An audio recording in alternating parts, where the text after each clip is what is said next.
Well, hello there. Uh, Welcome. It's 12:32. I was supposed to be here live at 12 o'clock, and technical difficulties on my side. This is my first live stream on this channel. So if you're here, I appreciate you being here. Uh, Today, uh, I'm going to react. I haven't done a reaction, live stream reaction for sure, but I haven't done an actual reaction to a video.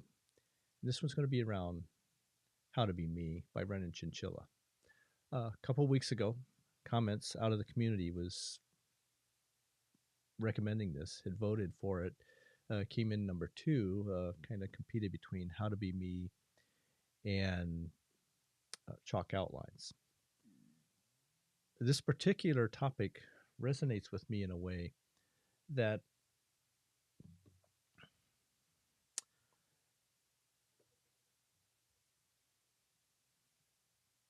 I decided it was best to do it live rather than recording it so that I could show up being as vulnerable and as authentic as possible. Even though I've seen this video, this rendition of the song several times, and I've seen another rendition also. But out of to model the sense of being vulnerable and authentic as best as I can around a topic revolving around loss and grief and suicide and mental wellness, because that's what this song's about. It is about all of that. And what do we do with it? How do we heal through it? So before we get into it and really start watching this and teasing it apart, I'm going to play it through, and I may pause it. I may let it go through for the whole 4 minutes. I'm not quite sure yet. Is to invite whoever's watching to just kind of settle in and find your body sitting in your seated position, wherever you are, whatever's going on, and simply just take a couple breaths and settle in. I like to refer to this as grounding. It's not a fancy meditation or anything like that. I invite you to stick through to the end here, though, because right before we wrap up and I uh, push finish on this, I'll guide a little bit of a meditation around compassion, because that's really what this is about. The song, the video is all about uh, compassion also, and healing, and what do we do with it? How do we move through it? So a little bit about me is before I'm fully retired now. Before I did that, I was working as a psychological assistant. Got my doctorate degree in clinical forensic psychology, and was doing trauma informed psychotherapy with individuals for about 6 years. And before that, I was in law enforcement for 30 years. So all of this, for me, resonates deeply around this topic of death and dying and suicide and mental wellness, but also my own experiences with losses of with people that I cared about within my life that have died, and maybe have struggled with their own mental wellness. So it's all here for me. My stories won't get told much here, but just to know that that's some of what I'm bringing in with me today on this. And I encourage any of you watching and any of you that will watch into the future that if you are struggling with your own sense of well-being, that you do find a space to pause and reach out to somebody, whether it's a good friend, a trusted family member, a coworker, a therapist, a spiritual leader, somebody that you can find some space to sit down and have a conversation with, to lower your shields in their presence, to start talking about something that may feel like it's unspeakable. As we go through the song, if you haven't heard it before, I encourage you to also, there's a link in the description down below, to listen to it in its entirety, to digest it if you haven't heard it before. If you have heard it before, you know the depth already of the lyrics and the power of the music. I'm not going to be doing a musical assessment. Chris Sleepy, he's a YouTube reaction personality here, and he's done a great reaction to this particular song. He's a voice coach, and he can really get into what's going on with the voice and the music. More of I'm going to be getting into the emotions and talking about that with you.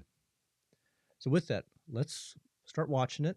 And like I said, I may pause it or I may not. I'm not quite sure yet. 1, 2, 3, 1. Oh, oh, oh, oh,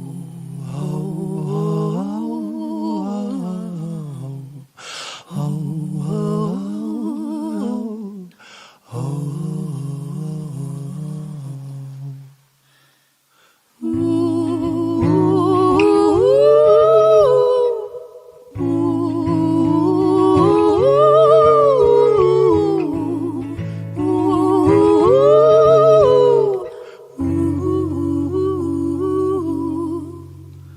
I don't feel safe in this bed.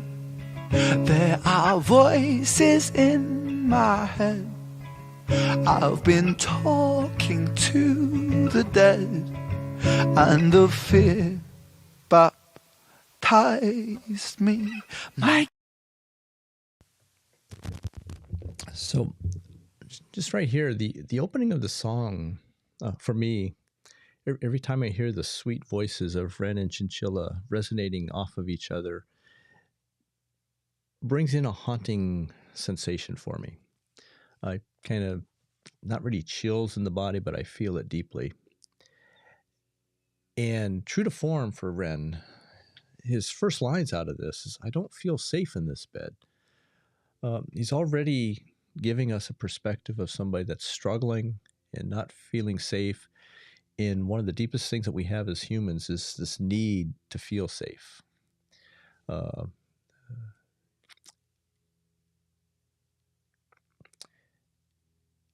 The voices in the head. When I made some commentary around the video of Hi Ren, talked a lot about that, but there's so much more to it than what was discussed there. It's oftentimes we do have this most of us have this inner voice or inner voices. There can be more than one that will prattle on at us, about us, toward us. And it's as though we're talking to the dead. If you've lived long enough, you've already encountered loss in your life. And for each of us, if we do live long enough, others are going to experience the loss of us through a variety of causes. There's accidents, there's intentional ones, there's through disease and illness, and sometimes just through old age. In fact, usually through old age for many people. Life is hard, but we're all heading in the same direction. So it's, what do we do with it? Suicide, though, is a very specific challenge, and this song is getting into through the perspective of maybe an individual who is struggling with their own mental wellness to the point that suicide was the way that it ended. So let's continue. Kingdom turned to dust, and I watched all my riches rust. Have I lost the Midas touch, or do sad eyes blind me? Over and over we go, over the hills and the valleys below. Oh, and it follows me home, and it suffocates me. So as they continue on, one of the things that strikes me is how they're gazing in each other's eyes. Once again, similar to what they did in Chalk Outlines, but this whole different feel of this particular song. That's an important aspect. If we can look somebody in the eye with our suffering, we're not alone. That's important to be able to remember that. But as the lyrics are unfolding, there's many references that have some faith-based origins. References to a kingdom, to the Midas touch, to the hills and valleys below. there's a lot of biblical references around these types of metaphors of what they represent. But one of the aspects that oftentimes are identified after the fact, oftentimes when somebody has died by suicide, is we start learning that they were struggling financially, or maybe had recently lost a job or have lost relationships, which affects them financially, is that the Midas touch. They comment, I watched all my riches rust. I've lost the Midas touch. Oftentimes, what comes with that then is an intense sense of failure. Maybe we've been fired or laid off or let go, or maybe a business we had collapses and fails. Here come the inner voices to tell us how screwed up we really are, which are all lies. We tell ourselves so many lies on the inside. So being able to tease all this out, there may be other reactors who are going to be more adept and skillful at navigating through with the view through the religious aspect. But we are going to hear more of that, as how it's impacting what's going on, but more of what's going on with the emotions here now. So let's go on, continue.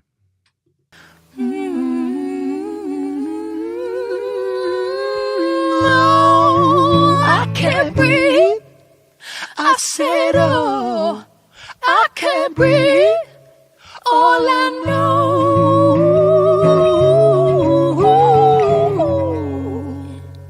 is I forgot how to be me.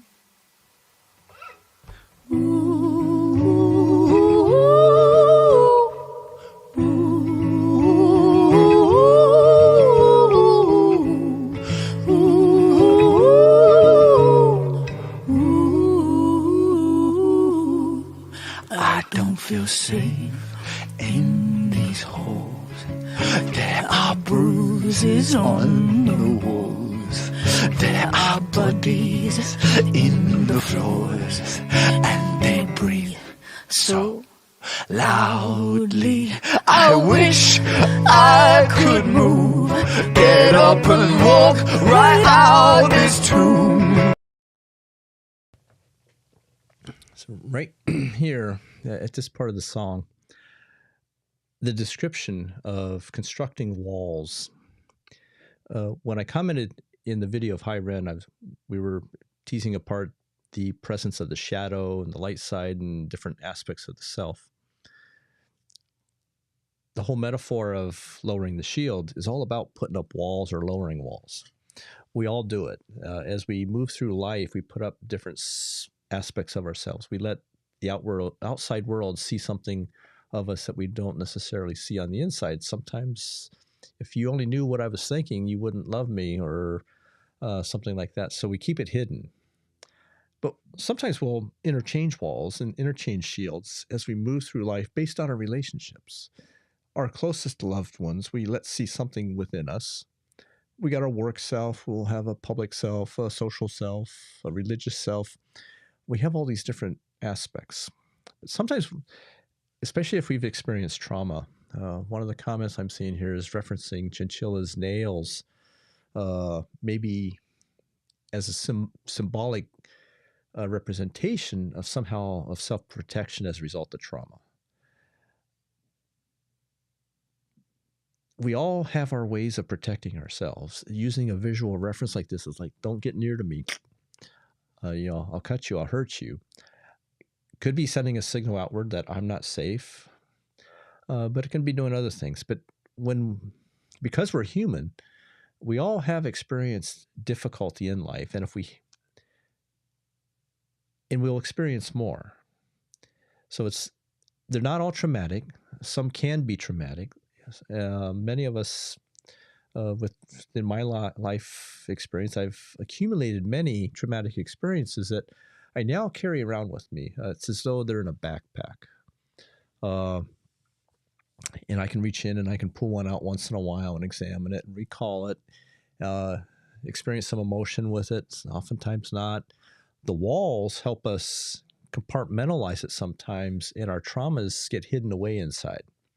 So here in the song, they're using some terminology like, I don't feel safe in the halls, so I got these halls inside.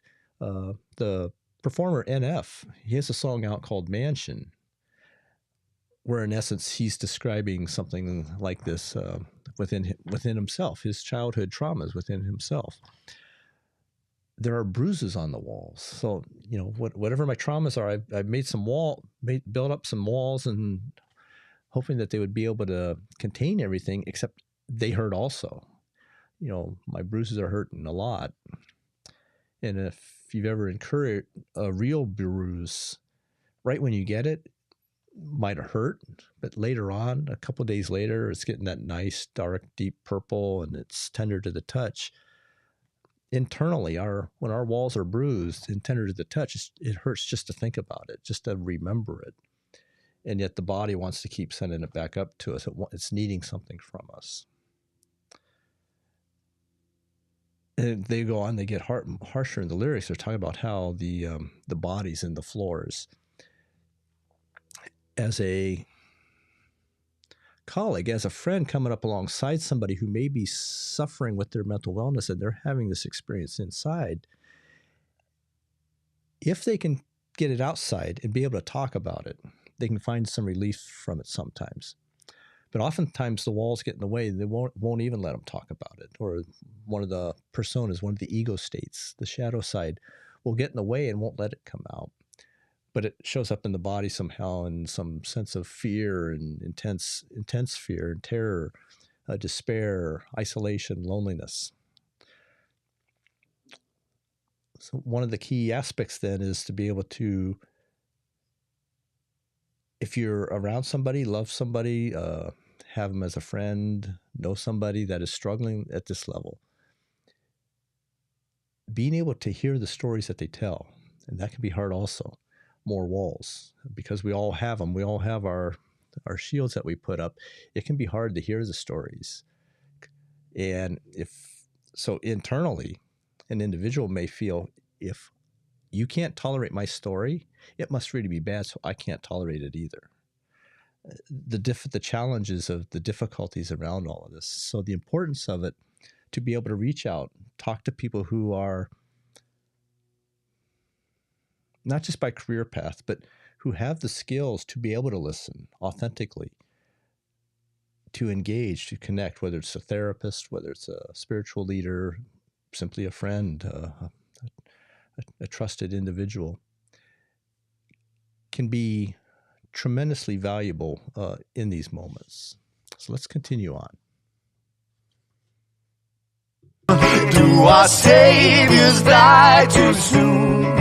For my sins surround me. Over and over we go, over the hills and the valleys below. Oh, and it follows me, follows me, follows me, and it suffocates me. I can't breathe. I say no, I can't breathe. On and on.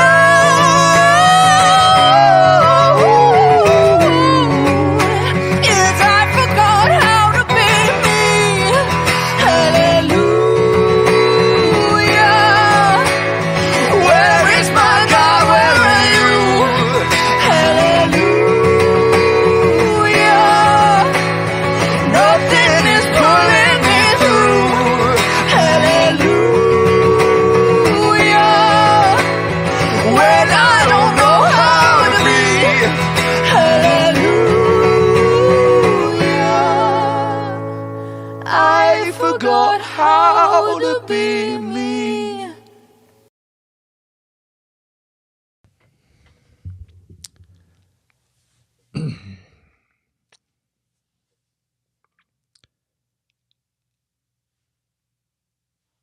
This whole section here is one that lands harshly with me for a lot of reasons. And when I say harshly, it pulls up strong emotions and not just around empathy. It activates my compassion. Seeing the way Ren and Chinchilla interact here, wanting to reach out into the screen and give them some relief, give them a hug, try to take their pain away, knowing that I can't. This is what compassion is all about. Is compassion pulls us up and pulls us in to want to help somebody else in their suffering. As we watch this, we get to see their suffering, their shared suffering in song form, in a performance form. Yet we can also feel our empathy. Empathy is feeling their pain like it's our own. And oftentimes it's enough that for us, as we're feeling our empathy, we're checking in with it, we're sensing it. We've allowed our shield to come down so we can feel it. It may start bringing in memories from our past, from our lost loved ones that we carry our remembrances around, whether it was through suicide or other forms of loss. Sometimes it's just lost relationships and breakups.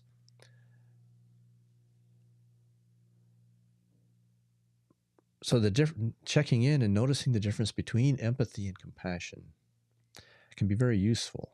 That empathy is feeling it like it's our own, or we could imagine what it's like. For me, I tend to sense that I'm an empath, so when I'm seeing something like this, I'll feel it like it's my own. But then here comes the compassion of wanting to do something to relieve it. And sometimes that's all compassion can be, is it's just the desire to relieve it, knowing that we can't. For anybody that I've ever sat with or have been with that were experiencing intense, upset, difficult, I can't take their pain away. All I can do is be with it. That takes a skill that we can learn, and it is learnable. It's also teachable. But to get to there, I got to be able to allow myself to feel, and this is what lowering the shields are. Ren and Chinchilla have a way of lowering them for us, going into this section. So let's back up a little bit, listen to this, and then we'll let this, go ahead and let the song ramp up to its end. Where is my God? Where are you? Hallelujah. Nothing is pulling me through. Hallelujah. When I don't know how to be. Hallelujah.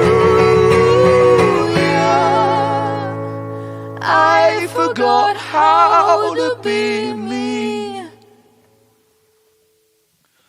When he gave up the fight, a quick decision late in the night that stayed with me for all of my life. I miss you so.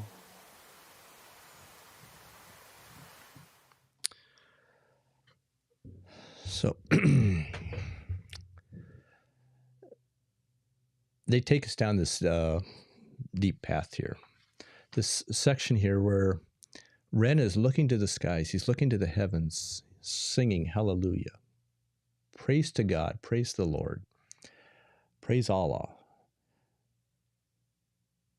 And there's many other translations of the term, but he's looking to the skies, and my sense is that he's pissed, he's angry, that he's feeling isolated, alone, abandoned by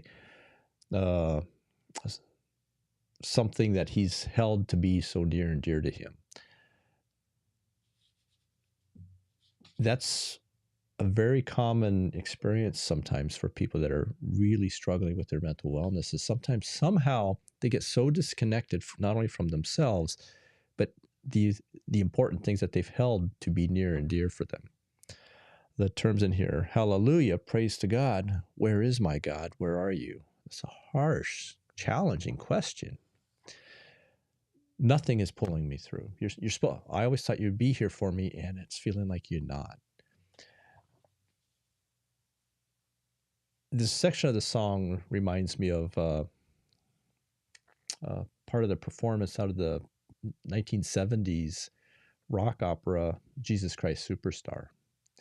In that, one of the characters, the character performing as Jesus, is singing in a very similar manner to the way Ren is. The voice changes, the harshness, the strong emotion of saying, hey, where are you? I'm feeling like I'm out. I'm doing all this by myself. To the point to where in this song, they articulate, I don't know how to be me. I forgot how to be me. And I need some help. I'm struggling here. I'm absolutely struggling. I'm floundering.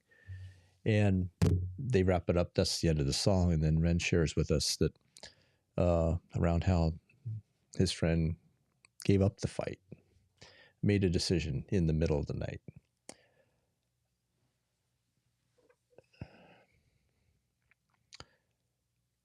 Suicide is one of the very specific forms of us losing people that we care about that challenges us at different levels. One of the things that it does is it very often it'll bring up for us if our own sense of guilt, our own anger. Sometimes we can be angry at the person that died by suicide. We can be angry at ourselves for not doing enough to keep them from dying. We can be angry at systems, the medical professions, the mental health professions, other people. The anger gets directed in all sorts of different directions. Or the guilt, or maybe some other strong emotion. Maybe some of you that are going to watch this in the future, maybe some of you that are here now are familiar with these 5 stages of death. I'm going to suggest that they can be useful for some people, and sometimes we flow through them. Denial, anger, betrayal, bargaining, not betrayal, bargaining. I forget what they are. But I'm going to suggest that there's a different type of a model sometimes can be more useful. And I'm going to put it up on the screen here, just talk through it a little bit. Is this kind of a model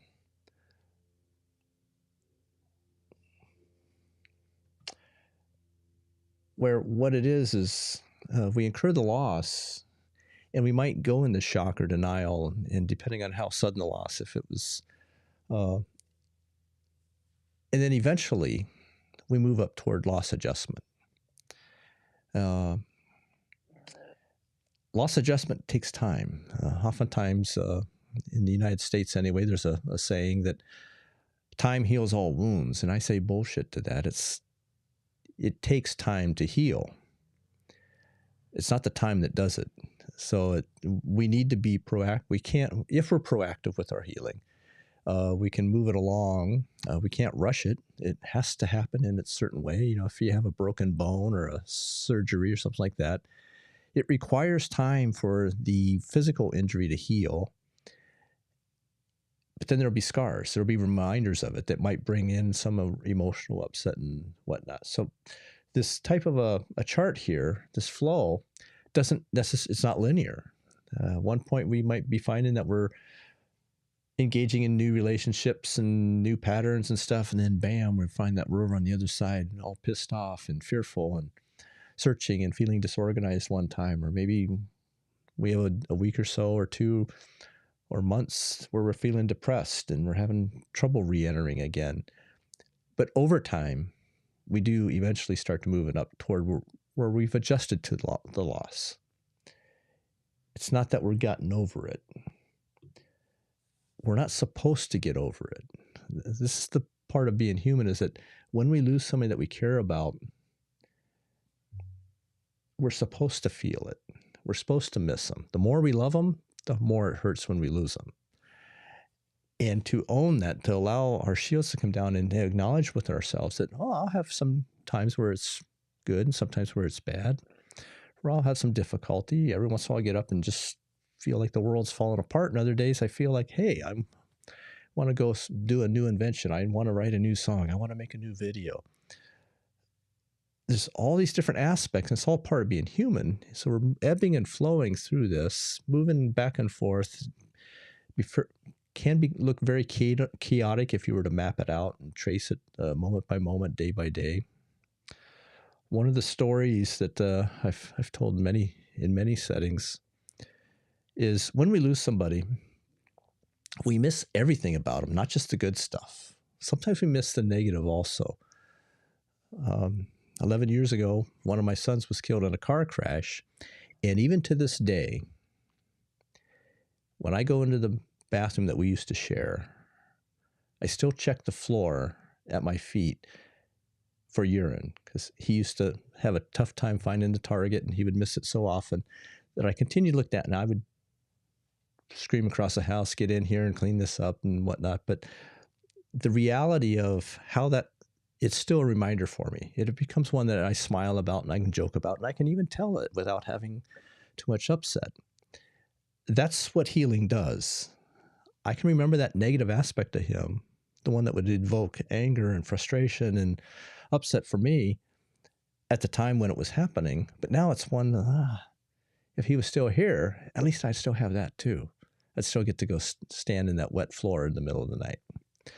So it's the wholeness of the person that we miss also. We don't just miss the good stuff, we miss the negative stuff too. And to be able to embrace that, we can start to develop meaning for ourselves. And there are things that we can do. There are therapists that specialize in grief therapy that can be useful. Most spiritual leaders have lots of experience navigating with people, helping them make sense of the losses, whether it's around suicide or any other loss through death. Sometimes it is enough just to talk to somebody. It may be enough for some people simply to watch a video like this or some other video and get enough from that. The importance, though, is if you are struggling yourself, is to reach out. There will be some resources listed down in the description below from here. But then also being able to acknowledge that whatever it is that is going on is part of being human, is normal, whatever normal is. So with that, it's taken about 30 minutes or so.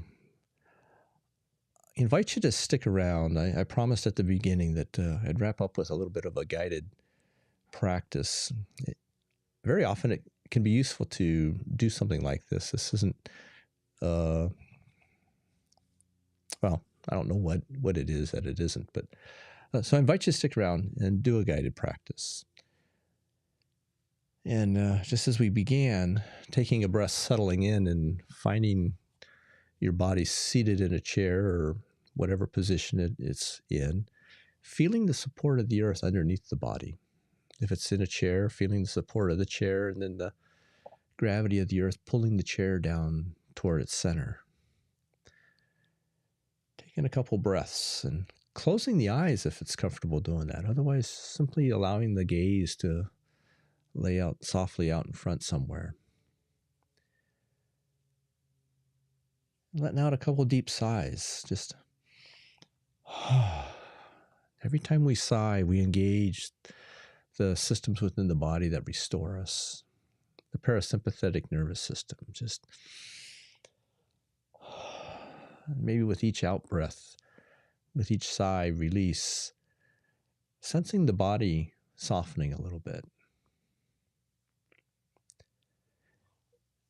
So I invite you to bring into awareness a person that when you think of this person, they tend to bring a smile to your face. It can be a loved one, a friend, it could be a pet. And imagining that this person is here with you, standing in front of you, sitting in front of you. Then imagining that you're sending well wishes in this person's direction with each out breath. You can use the words, my words, or you can use words of your own.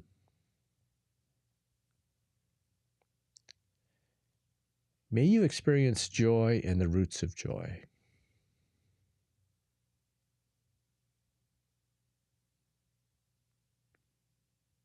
Continue to breathe, and with each out breath, repeating the phrase, may you experience joy and the roots of joy.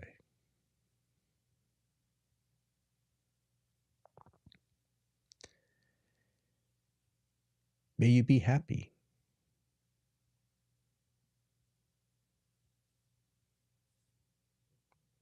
May you be happy.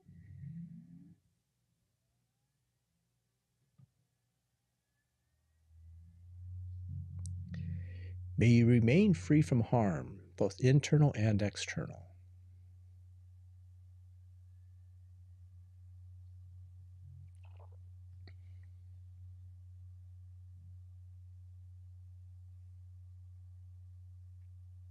May you remain free from harm, both internal and external.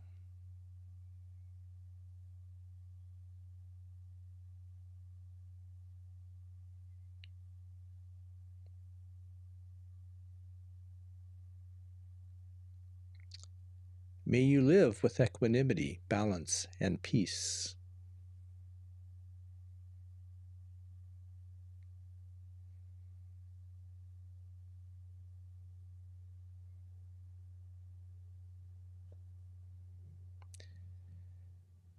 May you find relief from your pain and sorrows and suffering.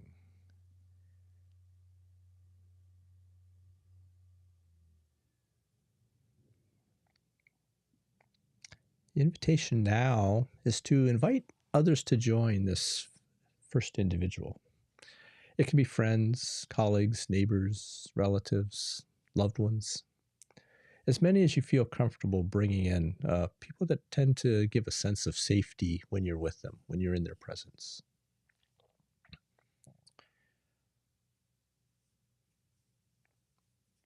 Just noticing them all present with you also. May you experience joy in the roots of joy.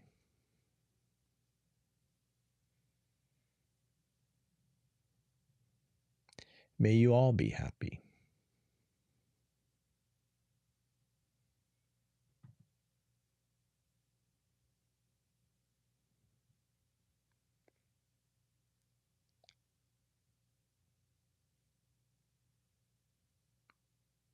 May you all remain free from harm, internal and external.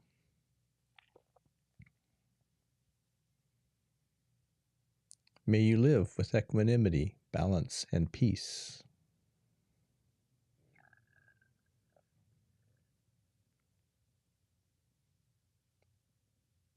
And may you all find relief from your pain, sorrows, and suffering.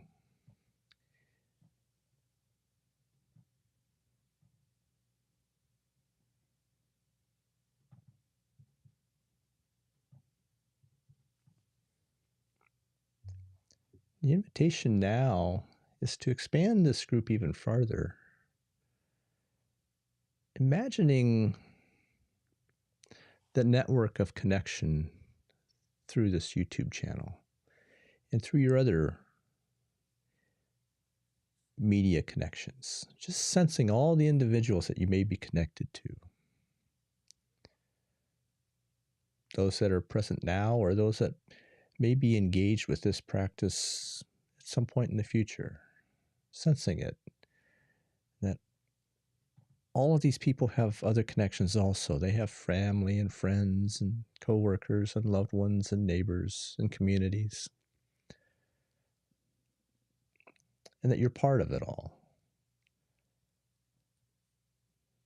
May we, including each of us, may we experience joy and the roots of joy.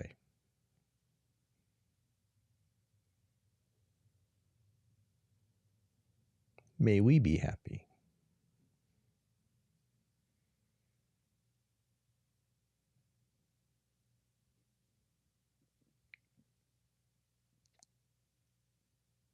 May we live free from harm, both internal and external.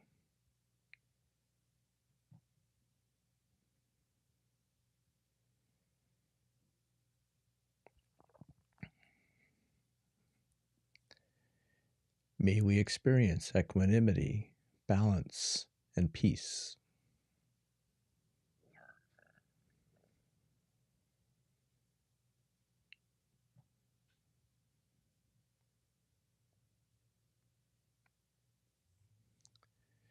May we all live with ease, free of pain, suffering, and sorrow. And may we find relief in our sorrows with grace and mercy.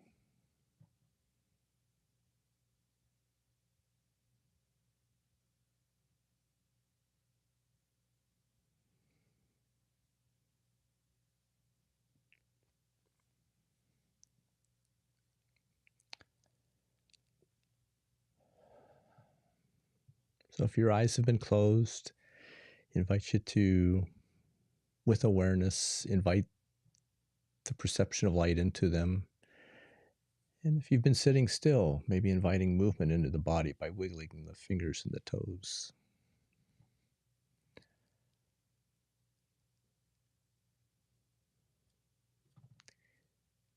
And I want to express my gratitude and gratefulness to those of you that have chosen to come into this live, and to those of you that will watch this in the future, if anyone watches in the future.